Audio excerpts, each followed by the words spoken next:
Okay. We have another special guest joining us today, Secretary of Agriculture Tom Vilsack. As you all know, this is Secretary Vilsack's second turn at the Department of Agriculture, which he led in the Obama-Biden administration from 2009 through 2017, making him the longest-serving member of President Obama's cabinet.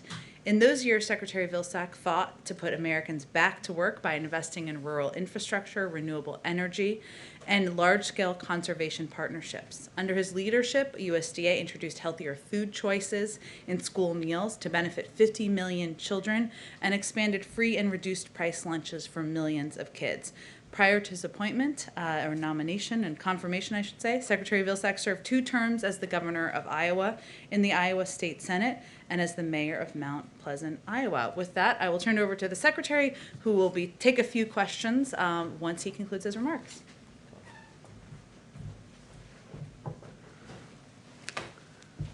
Jen, thanks very much. It's certainly a pleasure to be here today with all of you.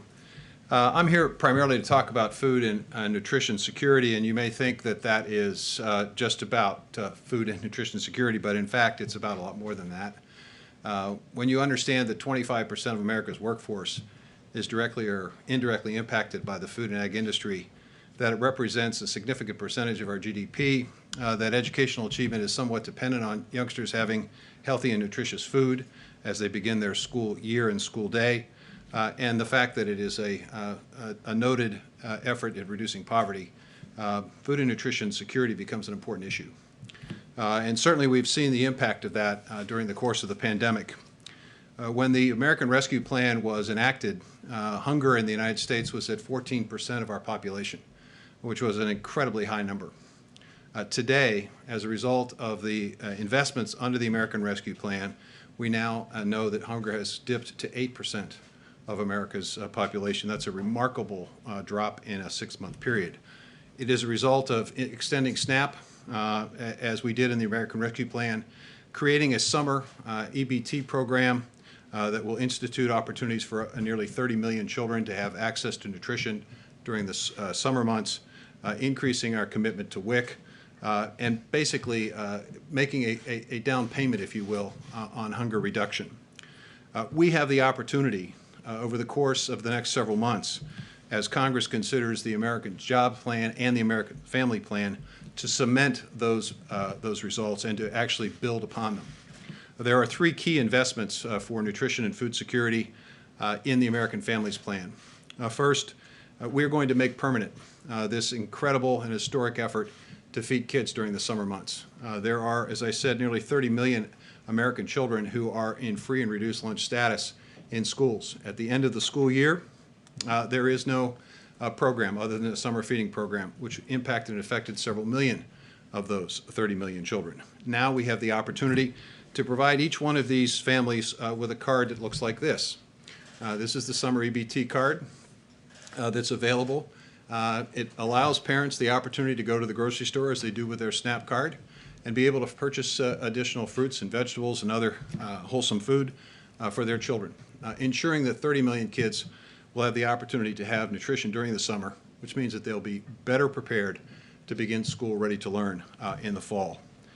We're also extending, with this effort, the opportunity to impact free school meals in high poverty school areas by focusing on the community eligibility program that essentially identifies the ability of a school district where SNAP participation is roughly 40% to extend free meals to everyone in that school. This is going to expand opportunities for youngsters to be well fed, and we know from a recent Tough study that one of the healthiest places in the country for children to eat is now in America's schools. So we're going to see that extended, and we're going to focus with a specific laser-like focus on elementary schools to make sure that our youngest learners have the best possible opportunity.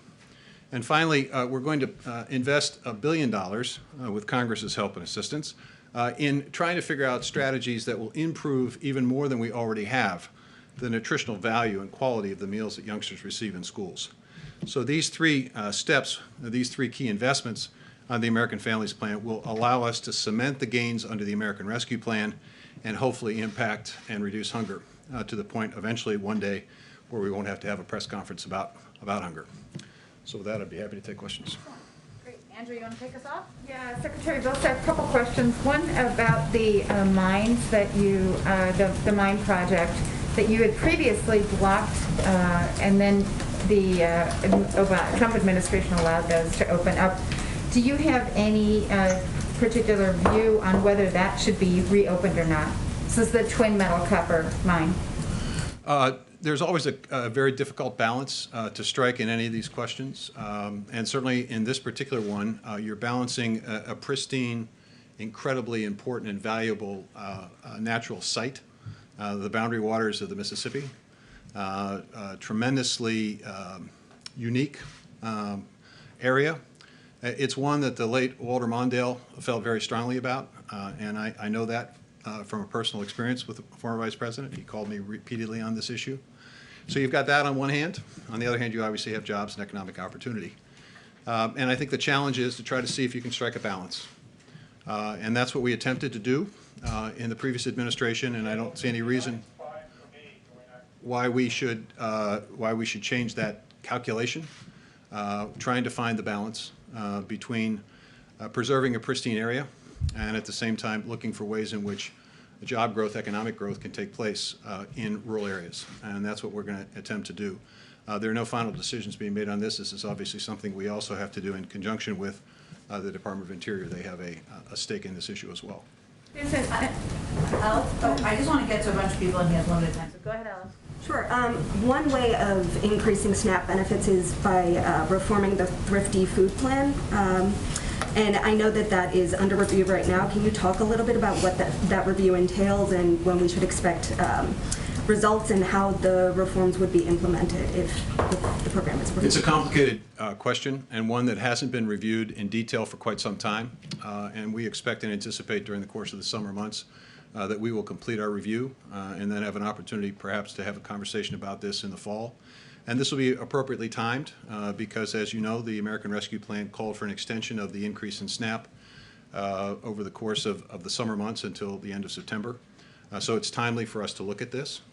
I'd simply say that the principles that we're operating under in this area are, number one, the benefit has to be meaningful to American families. With the American Rescue Plan, we saw an additional $100 a month for a family of four being added to the groceries, to their grocery purchases. It also impacts jobs, as I said before. That SNAP benefit increased and supported tens of thousands of jobs in grocery stores and across the food chain. It also has to be conveniently available.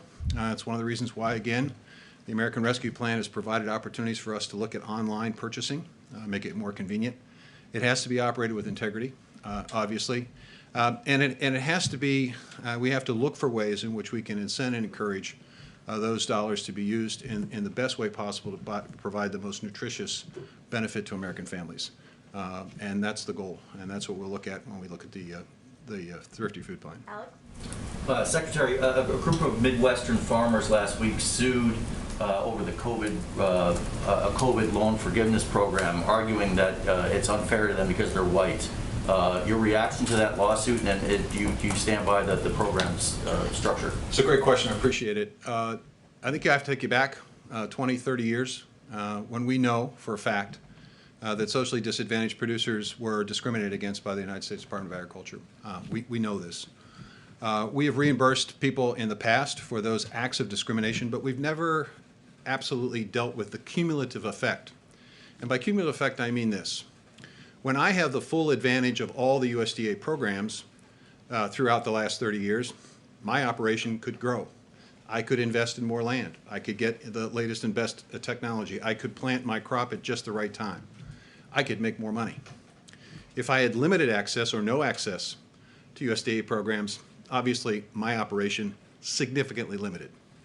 So the American Rescue Plan's effort is to begin addressing the cumulative effect of that discrimination in terms of socially disadvantaged producers. Secondly, when you look at the COVID relief packages that had been passed and distributed by USDA prior to the American Rescue Plan, and you take a look at who disproportionately received the benefits of those COVID payments, it's pretty clear that white farmers did pretty well under that program because of the way it was structured. It's structured on size and structured on production.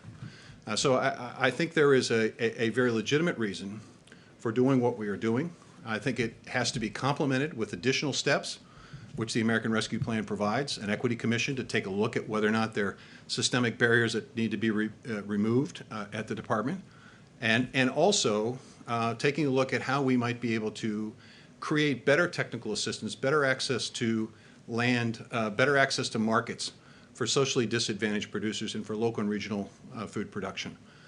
So we're going to continue to proceed forward. Understand that litigation is going to be what it is, and we'll obviously have the Department of Justice and others do what they do. But in the meantime, the U.S. Department of Agriculture is going to move forward with that effort. Thank you, Secretary Vilsack. You've just outlined the plans for the ARP funds through the fall to deal with some of the issues around hunger. How long do you anticipate those funds will last, particularly given that next year's school year will be unique, coming off of a year where most schools have been closed for the better part of a year? And will you need more funds from Congress to address this? Well, I think that's one of the reasons why the President proposed the American Families Plan as a continuation and as allowing us to basically cement and make more permanent the gains that we've seen from the American Rescue Plan. In the meantime, we have worked with schools, understanding they're faced with a lot of uncertainty about the upcoming school year. And so we have already decided that we have available resources to be able to provide for universal free lunch for schools throughout the 21-22 school year. And that will extend, I think, until the end of June 2022. With the passage of the American Families Plan, we would then have the summer EBT program to provide additional support and help. And that would give us, I think, enough lead time for school districts to be able to adjust back to what the new normal will be. In the meantime, we'll be looking at hopefully the use of the pilot under the American Families Plan to see if there are ways in which we can incent additional nutritional value for those meals, and we'll be using, hopefully with the passage of the American Families Plan, a more targeted effort in high poverty schools, elementary schools, to expand universal free meals. Okay, that's the last one. On this idea of a carbon bank, since you've been on the job, what is the feedback that you've gotten from farmers, and is this something that you think needs congressional approval? You know, I was at a meeting yesterday with the Environmental Protection Agency Administrator, Michael Regan. He did a terrific job. We had probably 25 farmers. I was very pleased with the level of support and interest that the farm community has for ways in which they can be engaged in this effort to reduce emissions and to be engaged in this climate effort. We had multiple questions about this in terms of how can we do this, not we're against it or we are opposed to it or we don't think it should happen. It was, how can we do this? How can we be part of this? Because farmers understand something very, very fundamental about this. This is the opportunity of a lifetime for us to create additional revenue opportunities for farmers. Now, why is that important? Because today, 89.6% of American farms, the majority of income does not come from the farm for those farm families. That means they have to have an off-farm income. So it's the Department of Agriculture's job to find more, better, and new markets. Climate provides that opportunity. Whether it's a fund, or whether it's conservation resources, whether it's investments in technology that will allow them to capture methane and reuse it, or whether it's creating new opportunities for bioprocessing and new jobs in rural places, all of that has to be done.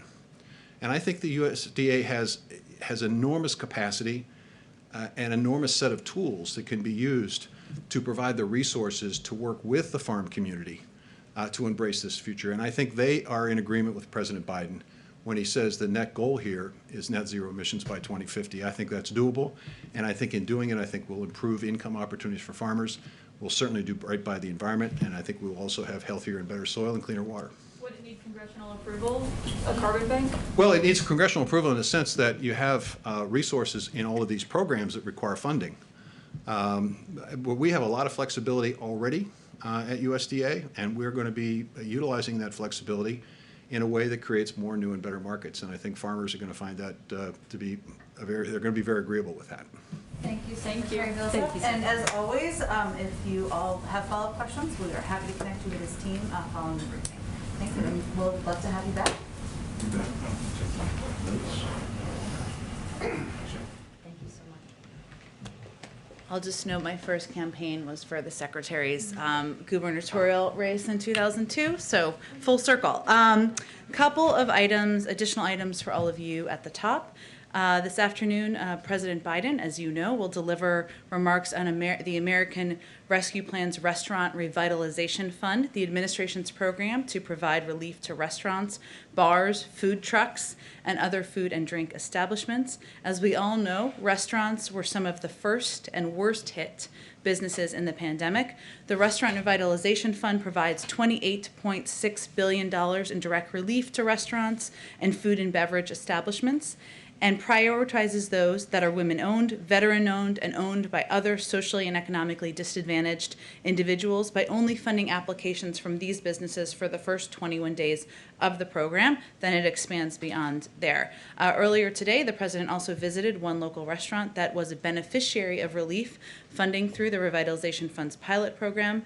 Taqueria Gemelas, I'm going to butcher that, and I apologize. I want to go there and have some tacos.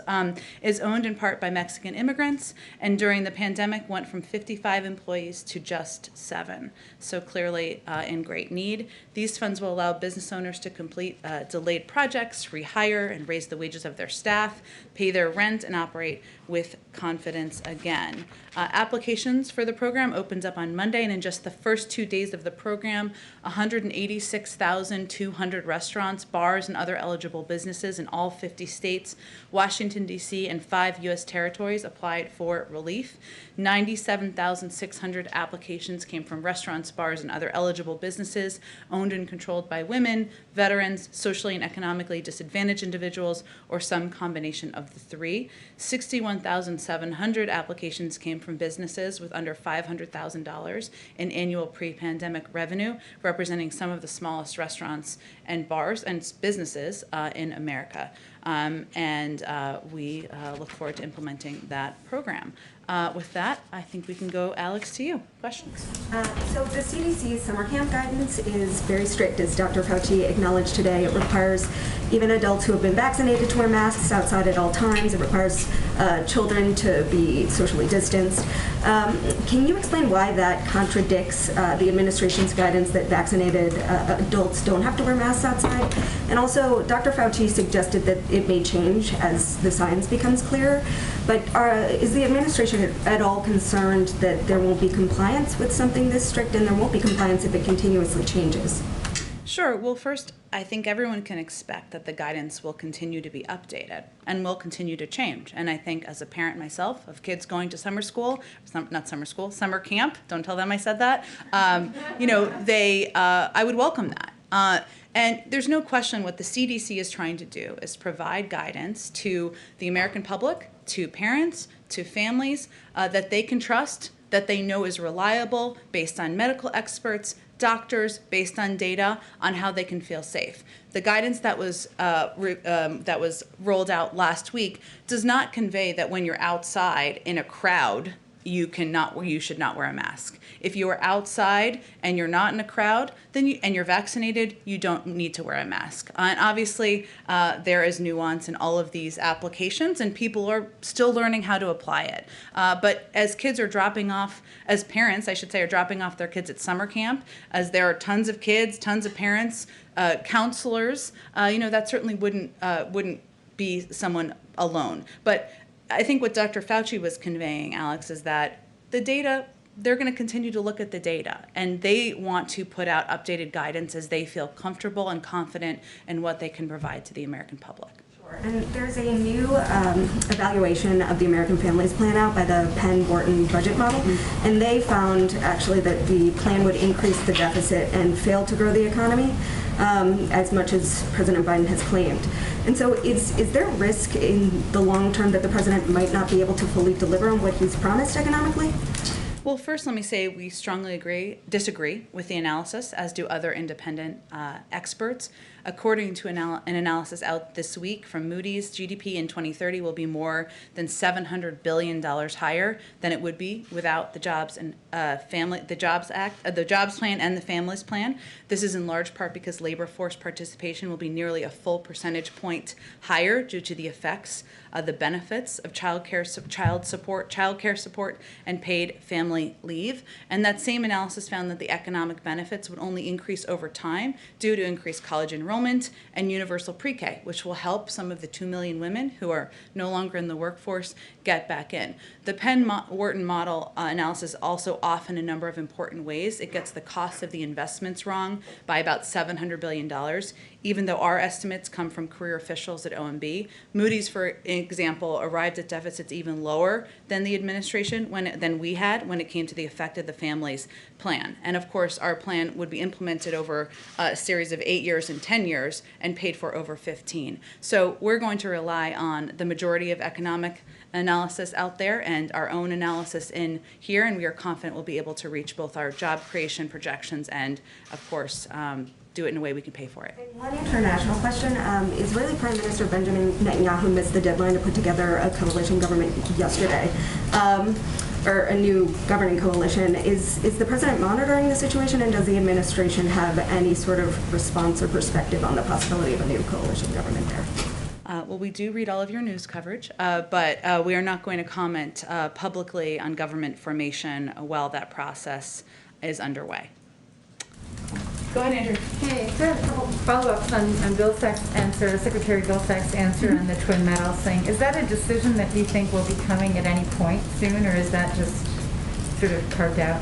I don't have a prediction of that. I would say I would refer you to the Department of Agriculture, and they would, of course, be the right source for that information. We can see if there's more follow-up on it on the timeline. Okay, and then on the issue of the G7 meeting and the subsequent meetings with Putin, do you have any news for us on that front in terms of timing and also the agenda? Not quite yet. As soon as we have details or any confirmed details of timing, location, date, participation, we will of course share that with you, and I would expect we wouldn't have more specifics on an agenda if and when we have it confirmed until much closer. And then just one more on my favorite topic of the WTO. Oh, I don't know which one it is. Okay. TRIPS waiver. So this morning there was a meeting at the WTO. Catherine Tai made some comments during an FT session talking about time being of the essence, really sort of underscoring. There are multiple reports out also about kind of a division within the administration on this waiver issue. Can you just really walk us through what your perspective is on this and why? So that there's so many people in institutions and organizations now really putting pressure on President Biden to back this waiver.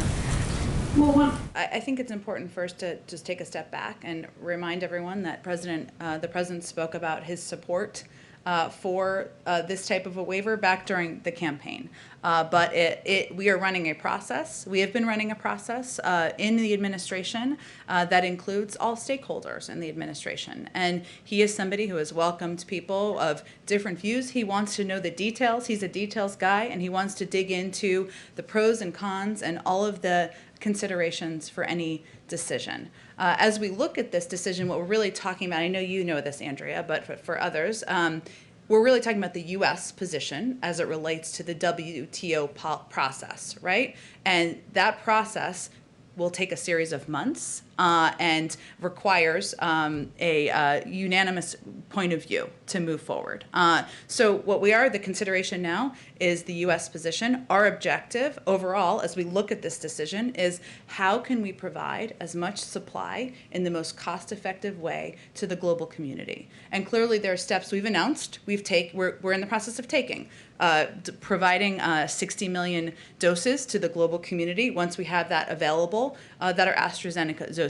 Earlier this week, Pfizer announced they'll also be sending doses or manufacturing doses for the global community. And we're going to continue to work with our partners. I expect we'll have more now that the WTO meetings are underway. We'll have more to say very soon on this. Are you concerned about setting a precedent that could be, so even if India and South Africa narrow the proposal, which is apparently something that's going on, and maybe you could confirm that is your understanding.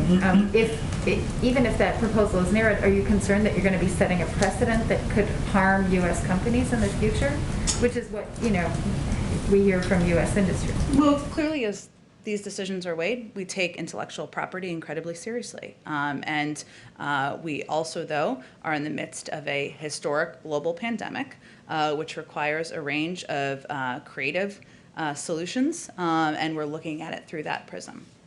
I'm sorry, Jen, I just want to be very clear. It sounds like you're pushing us or leaning toward some kind of a waiver of some kind. I'm not trying to give you an indication. That obviously would be an announcement or a decision that would be recommended by the USTR, and a decision I would expect that would be made by the USTR. But what I'm trying to give you an understanding of, which I think was your question, is what the considerations are in the thinking and I decision. think a decision will be made Soon. Go ahead. I have questions on a couple of different topics. The first is on the debt limit. Is the White House concerned about being able to avoid a government shutdown and raising the debt limit, considering the Treasury is unsure how long it can use the extraordinary measures it has? And what's the White House's strategy for pressuring Congress to agree to raise or suspend the debt limit, or are you leaving that to Treasury to figure out? Well, first I will say that on the issue at hand, raising or suspending the debt ceiling does not authorize new spending. Sometimes I'm not saying you're confused about that. Some people sometimes are. It merely allows Treasury to meet obligations that Congress has already approved. So certainly they would be in the lead, as they have historically been in most administrations, on making that case.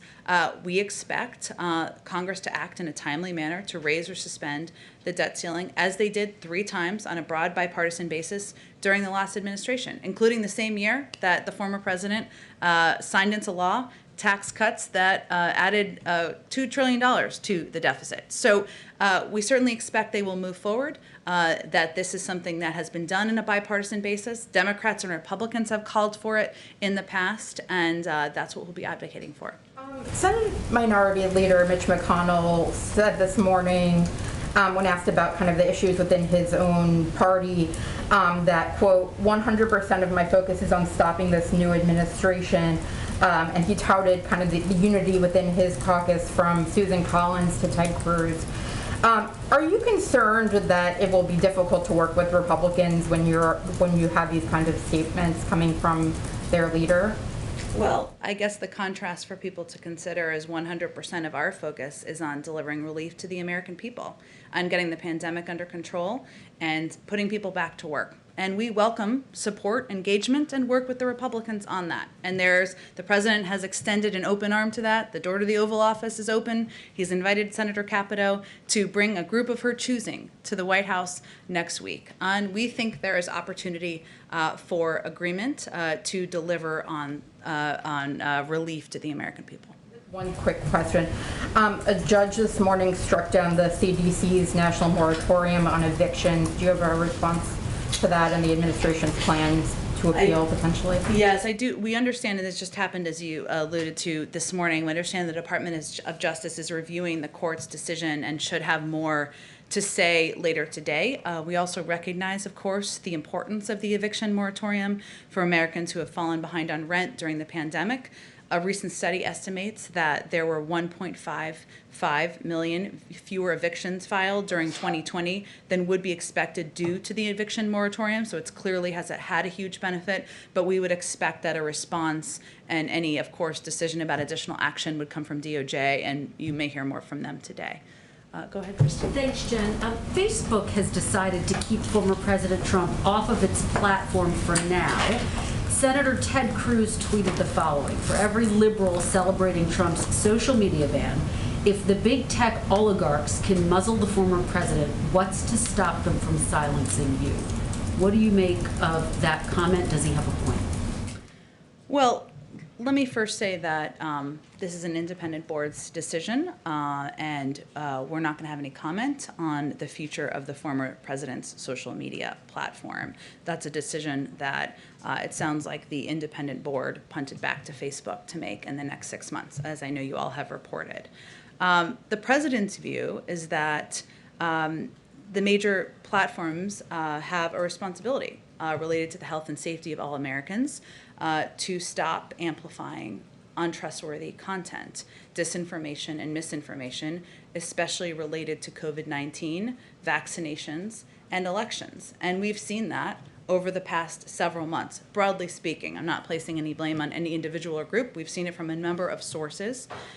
He also supports better privacy protections and a robust antitrust program. So his view is that there's more that needs to be done to ensure that this type of misinformation, disinformation, damaging, sometimes life-threatening information is not going out to the American public. You're saying more that needs to be done. Are there any concerns, though, about First Amendment rights? And where does the White House draw the line on that?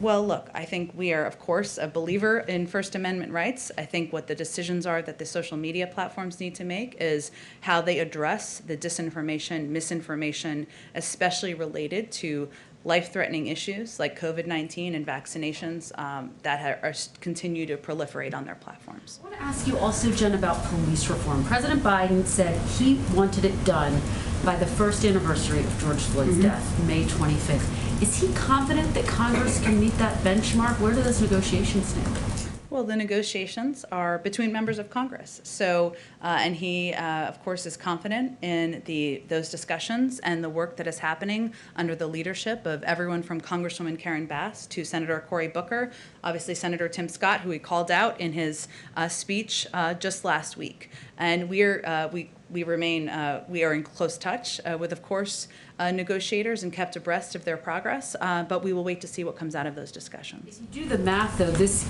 puts police reform in some regard ahead of the negotiations, one would think, for the American Families Plan, the infrastructure plan, which he set an end of the summer deadline for. Is this now the president's top priority? Does he want Congress to tackle this first? Well, I would say that the president believes Congress can and should move forward with multiple policies at the same time. And certainly that is what is happening on Capitol Hill. Those members who are playing central roles in these negotiations, and obviously they can speak to the frequency of the discussions and the status of them, and we defer to them. They will be important participants, of course, in any outcome of negotiations around the American Jobs Plan, but those negotiations can happen simultaneously. Just finally, Jen, how does he see his role? I mean, he's the one making this call to get this done. Has he reached out to Tim Scott, the person who's leading the charge on the GOP side? I don't have any calls or engagements to read out to you, but I can say that, as you know, a number of representatives of the families were here just last week meeting with some senior members of the White House leadership. The president has talked about how it's long overdue to put in place police reform measures that will help rebuild trust in our communities. He used his joint session speech, the highest profile moment in a president's first year, to talk about that and make the case. And but the negotiations are happening between members of Congress. He feels that's the appropriate place for them to be, and we will continue to use opportunities to call for this moving forward. Go ahead, Kristen. Kristen, I got confused. Caitlin, there's a lot of K's. It's a Wednesday. Go ahead, Caitlin. Right. Kristen and I also have been dressing a lot lately, so it's fine. Kristen has a very good mask on today. This Kristen, both of your masks. Go ahead, okay. My question is on these restaurant funds. Yes. When will they start being awarded, and does the president envision having to ask Congress for more money for this? Well, on the second piece, the first awards as part of the pilot program will be funded Friday. So we're For this program, not the pilot, the actual part of it, not the pilot. those who applied this week can expect up to 14 days on average from submission to funding. So it'll be a very rapid turnaround. Okay, and does he envision asking Congress for more money for this? When Congress comes back, we are happy to discuss the best ways to further support small businesses, including restaurants hurt by the crisis. So he's certainly open to that. And as I noted, there has already been a large interest in this program, and there are great needs across the country from these small businesses, from these restaurants that are in communities across the country. So we're happy to have a conversation with Congress about that. Okay, and my question on the patents, you were talking about how the president last summer expressed his favor for waiving these so countries would be able to mass produce these vaccines once they're ready. Of course, that was when they were not ready yet last summer. Yeah. So just to be clear, is that still his position? That has been his position. He also believes that there needs to be an internal policy process. That's what's been ongoing. The recommendation, the appropriate process, the recommendation to come from the USTR, and then any announcement about a decision would come from USTR. And that's how government should function and should work. And as and I noted in response to Andrew's question, there are of course considerations, but we're also in the midst of a global pandemic, and our objective is to getting as much supply out into the global community as quickly as possible in the most cost-effective manner as we can. But what What did he communicate to Catherine Tai, his trade representative, before these meetings with the WTO on this are underway? Well, there have been discussions happening here through a policy process. I don't think his comments he made last summer are a secret. They're certainly not. But again, he's a believer that you need to have all parties at the table, everyone providing information, hearing details, pros and cons of every decision. And that's exactly what he asked for from his policy teams. So given what he's heard from the policy teams, from the health experts, people like Dr. Fauci have weighed in publicly about whether this would be helpful in making vaccines right now or if that would be further down the road. But is his position still what he said last summer, which is absolutely positively he will ensure there are no patents standing in the way of other countries and companies mass producing these life-saving vaccines? That has been his position, but he is the President of the United States who believes in the advice, the counsel, the considerations of his policy teams, and that has been the process that's been ongoing over the last several weeks, and I expect we'll have more to say quite soon. It's also important to note, just in response to one of the things you said, that this is about the U.S. position. There would be an entire process at the WTO that would likely be months in the making. And that's just how the process works. So there's also a consideration leading up to that. Okay, thank you. Okay, go ahead. Thank you, Jen. Yesterday you said that the CDC engaged with around 50 stakeholders when coming up with these guidelines for reopening schools. So in addition to the Teachers Union, the American Federation of Teachers, who are these other roughly 50 stakeholders? Well, let me give you, I'm not going to read all 50, and I'm happy to send them to you after. But just as an example, while I find this lengthy list, they include the YMCA, they include the Council of Chief State School Officers, the National Association of School Nurses, the National Governors Association, Big Cities Health Coalition, Autism Speaks, Council of Great City Schools. So there's a range of organizations, and as we were talking about yesterday, the objective is to have a better understanding of implementation, how it would work, and ensure that these guidelines can be implemented and they would not provide harm to the communities that they would be impacting. But can you just explain maybe just a little bit more, why the CDC needs all of this input from so many outside entities? Why can't it just come up with these science-based guidelines on its own? Well, they do so to ensure that the recommendations are feasible to implement and that they adequately address the safety and well-being of individuals the guidance is aimed to protect. And that type of consultation is pretty standard as a part of their consideration processes. One other topic. Sure. Right now there is a huge Chinese rocket in outer space that's going to be crashing down to Earth likely on Saturday, and nobody knows exactly where. It'll likely be in an ocean, but it could, or pieces of it could, come down over a populated area, and this isn't the first time that China has knowingly allowed something like this to happen. So does the White House condemn this kind of repeated reckless behavior from China's space program? Well, let me first say that U.S. Space Command is aware of and tracking the location of the Chinese Long March 5B in space. And obviously the Space Command would have more specifics on that tracking and additional details. The United States is committed to addressing the risks of growing congestion due to space debris and growing activity in space. And we want to work with the international community to promote leadership in responsible space behaviors. It's in the shared interests of all nations to act responsibly in space to ensure the safety, stability, security, and long-term sustainability of outer space activities. So cooperation is a hallmark of our approach. We're going to work with our international partners on that, and certainly addressing this is something we'll do through those channels. And just a quick follow-up, if this rocket does cause some serious damages here on Earth, would the White House enforce China paying some sort of compensation as required by the UN Space Liability Convention? Well, again, I think we'd of course refer to the advice and guidance from U.S. Space Command and Department of Defense and others, but we're not at this point. We are certainly tracking its location through U.S. Space Command, and hopefully that's not the outcome that we are working through. Okay, go ahead, Eli.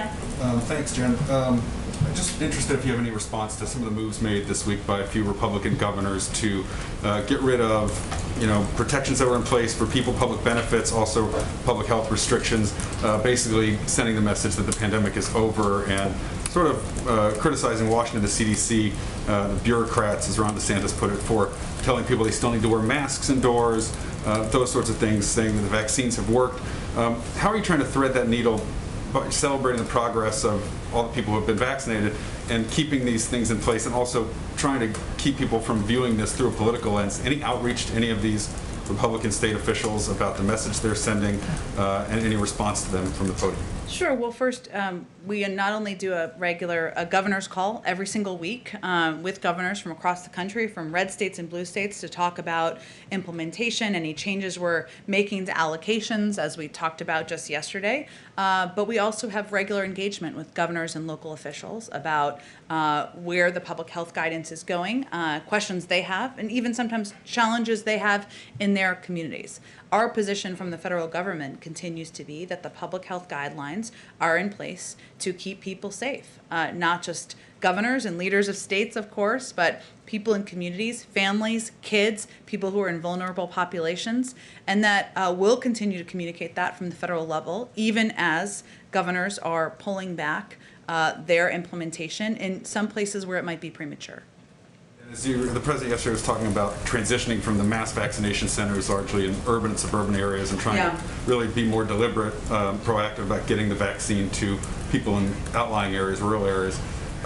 Is there any concern about having enough vaccinators to reach people in those areas? Will this mostly be run through local pharmacies, or is there going to be a similar effort to authorize different people in sort of medical fields to be able to administer vaccines? Well, we did take that step some time ago to expand the type of individuals who are qualified to be vaccinators, because early on we recognized that it wasn't just about supply, it was also about locations, and obviously, as you alluded to, we've made some changes and adjustments, but also about vaccinators and ensuring that a larger group of individuals, dentists, veterinarians, others, could also be eligible to do the vaccine and get it into people's arms, because we want to ensure that in a range of communities across the country, there's a range of options for people who can do exactly that.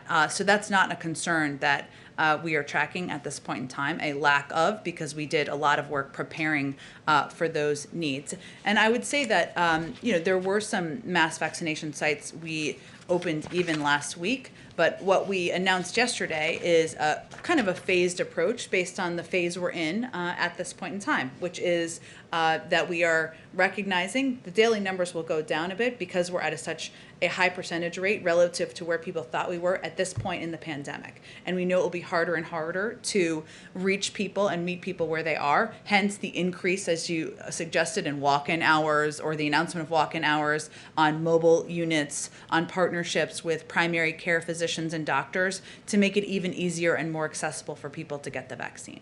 Just one more on tomorrow on the trip to Louisiana. So far, the president has mostly traveled to states that are, competitive swing states. Louisiana is obviously a red state, but has been impacted by COVID. Except for Texas and Ohio.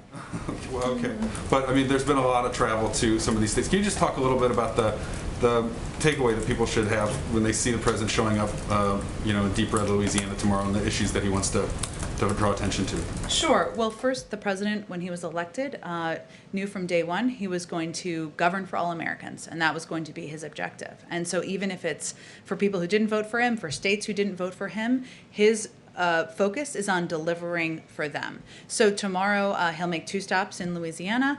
His focus will be on talking about the American Jobs Plan and how that plan, in a historic investment in infrastructure, rebuilding the type of bridges, roads in Louisiana that are long overdue to be upgraded, could help not only people's travel and commutes, but also create jobs in these communities. And it's not about just delivering for people who voted for him or people who have blue check marks next to their name because they're Democrats. And that's part of what this message should send, this visit should send. Go ahead, Hans. I get that you sort of prefer the Moody's model over the Penn Wharton. I'm just curious if the White House is going to accept whatever CBO and JCT scores the president's proposals at. Well, I think our issue with the Penn Wharton model was the data it was based on and that it was off. And so we'll have to look at what the data that any future analysis is based on, and then we'll give an assessment. Okay, so even official, you're not embracing whatever the official assessment will be from CBO and JCT? Well, Hans, there is no assessment at this point in time. Our assumption is that they would be abiding by accurate data, so we'll look forward to seeing those assessments. And when do you expect those assumptions and data to come in? I don't have a prediction of that. Suggest you ask them. Go ahead, Alex. Does President Biden agree with Governor Whitmer's decision on the oil and gas pipeline? She's citing essentially water quality issues. It's really angered Canada. Does President Biden agree with that decision? I'd have to take a closer look at the pipeline. I mean, we have been evaluating in a case-by-case scenario. Which pipeline are you talking about? The Enbridge. The Enbridge one. We look at each pipeline through the prism of the impact on the environment and also the impact on the economy, and we make assessments. So I'd have to talk to our team if that assessment's been concluded or not. Okay, and the president's going to be talking about implementation later. What sort of oversight plans are being talked about as far as the spending and making sure it's... For the restaurant program or just the programs in general? In general. Inspector generals, I mean, can you give us an idea of what sort of oversight is being talked about? Well, first, the president came into this job having served as the person overseeing the implementation of the American Rescue and Recovery, the ARRA, back in the early days of the Obama-Biden administration. He takes waste, fraud, and abuse incredibly seriously, and we have put in place changes and reforms to programs at SBA and other programs that have been implemented where we've seen incidents of that in the past. It's also why he has somebody, Gene Sperling, overseeing the American Rescue Plan implementation to ensure there is coordination across government, that we are tracking where we see issues, and certainly he's somebody who welcomes oversight and wants to do everything we can to reduce any waste, fraud, and abuse in these programs. And just finally, I wonder if the president or anyone else in the administration spoke with the Treasury Secretary yesterday, given some of her remarks that she then sought to clarify. Well, the Secretary herself addressed her remarks later in the afternoon, so I'm not aware of any calls yesterday. She will be here in the briefing room, and they'll have their regular economic briefing on Friday. Go ahead in the back. So I want to talk about climate for a second. The president had said in his executive order in January that he would call for a green procurement plan for the federal government, and part of that was about buying electric cars. The deadline for that plan was April 27th. Do you know what the status of it is and why the delay? I don't have an update on the status. It is something, as you noted, he talked about early administration. He's absolutely committed to, but I'm happy to check with our team and see where our report on that lives. And I also want to ask, does the Biden administration have a timeline at this point for issuing pardons and commutations?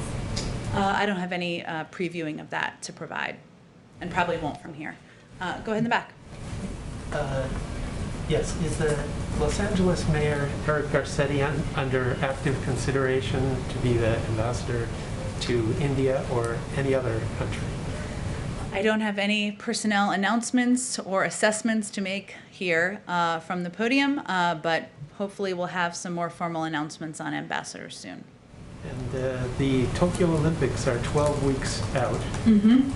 At what point does the president need to make a decision about his attendance? His attendance? And what factors are delaying the announcement?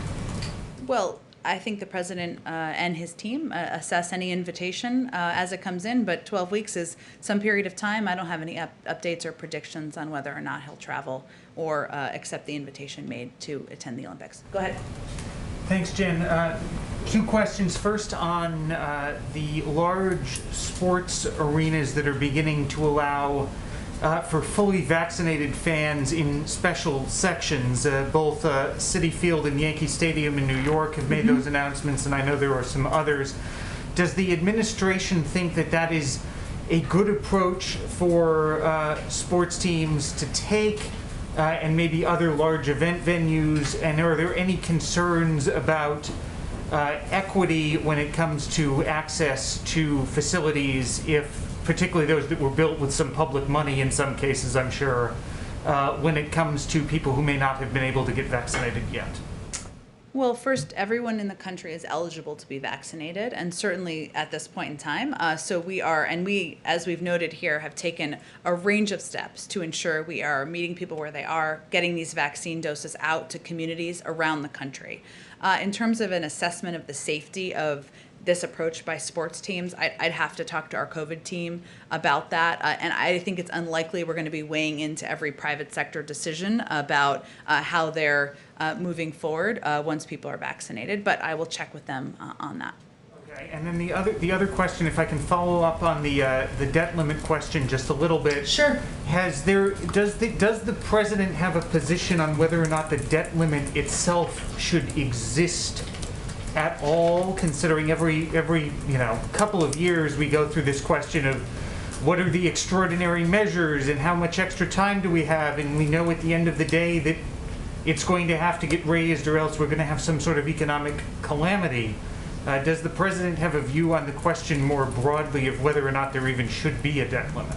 Well, first, raising or suspending the debt ceiling doesn't authorize new spending. It merely allows Treasury to meet obligations that Congress has already approved, right? It has been the case for many years, and there have been bipartisan votes to support.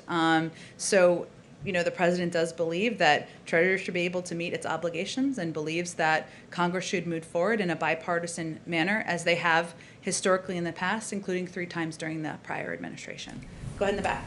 Thanks. On the G7 trip, is there any advance on whether the president will meet with the Queen?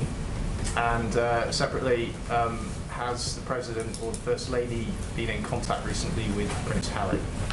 I don't have any more trip details. Who among us wouldn't want to go see the Queen? But I don't have any details to preview at this point in time. I expect as we get closer to the trip, we'll have more specifics. And I don't have any calls or engagements with Prince Harry or Meghan Markle to read out for you with the President or the First Lady.